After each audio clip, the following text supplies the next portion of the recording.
استاد هزاع بن زايد صمم على شكل مستوحى من تراث الإمارات، حيث أخذ من شكل ساق شجرة النخيل، مستلهما بذلك شموخ النخلة وقيمتها وعطائها في مجتمع الإمارات. طبعا فضلا عن عدد من التقنيات الديناميكية المتطورة التي يتمتع بها هذا الصرح. المزيد عن هذه التحفة الفريدة نتابعه في التقرير التالي. لؤلؤة جديدة تضاف إلى الدرر الموجودة على أرض الدولة، تحمل اسم شخص له بصماته على كرة الإمارات وفي دعم رياضتها.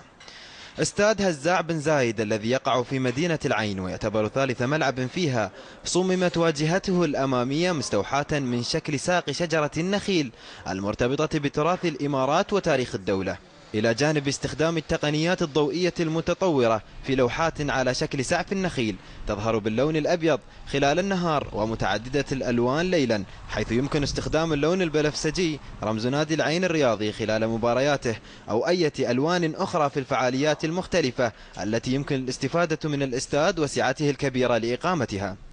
يضم الاستاد المقام على مساحة 45 ألف متر مربع، يضم 25 ألف مقعد، خصصت 3000 منها للمقصورة الرئيسية، وبفضل تصميمه الفريد سيتمكن المشاهدون من متابعة المباريات من كل الزوايا بكافة المستويات.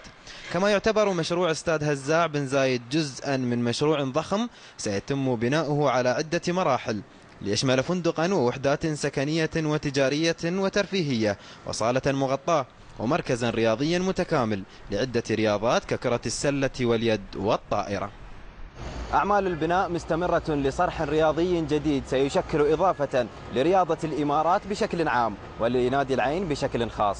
لم يعد المشجع الإماراتي بحاجة إلى أن يجوب العالم ليرى أروع الملاعب، فتحفة ملعب هزاع بن زايد كفيلة بإرضاء رغباته.